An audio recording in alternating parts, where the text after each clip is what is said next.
George, this is a franchise we all know that understands to win in the NFC East and to win championships, you have to be able to run the ball. They know because of John Riggins. They know because of Ernest Biner, guys who ran for 1,000 yards and wear championship rings to this day. Why can't they solve that problem as far as their backfield issues? And you know what? And it's something that they have been doing pretty well. And when this team is a balanced football team, you see the numbers that the offense puts up. And last night you found a guy basically in Rob Kelley, Fat Rob as they call him, that gets yards every time. He doesn't lose yardage. He's always managed to get forward and pick up positive yards. And last night they couldn't get it done. The offensive line back intact after Trent was suspended those 4 games.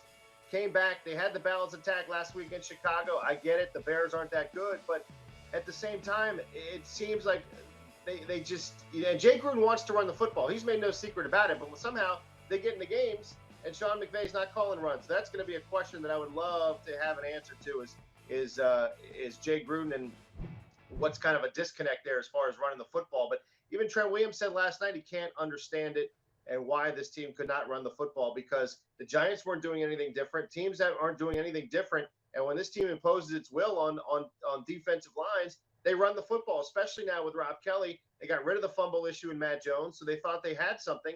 And the numbers don't lie. When they are balanced, the offense is that much more efficient. Kirk Cousins is able to spread it around.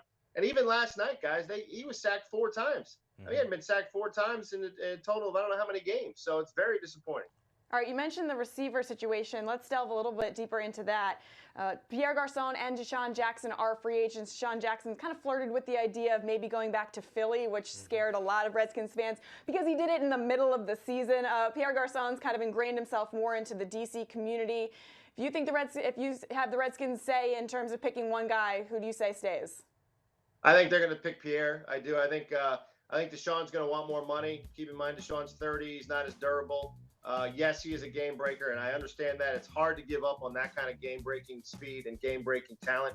But as far as durability, Pierre Garcon's a guy that they love. I mean, he goes across the middle. He's not afraid of contact, gets in your face, gets that extra yard. And I think that that's a guy that they're going to try and keep to pair with Jamison Crowder and hopefully Josh Doctson if he comes back from the injury. Look, Josh Doctson was supposed to make this decision real easy for them, and he didn't, unfortunately, because he couldn't get on the field this year. So, but I still think it's going to come down to one of the two, and I think Pierre's going to be the guy, and I think they'll let Desean walk. Whether he goes back to Philly, he's from the West Coast, may go back to the West Coast. We'll have to wait and see. It was interesting this week with the whole Philadelphia thing, and we asked him about it, and he says, he can't control it. People are going to say what they're going to say.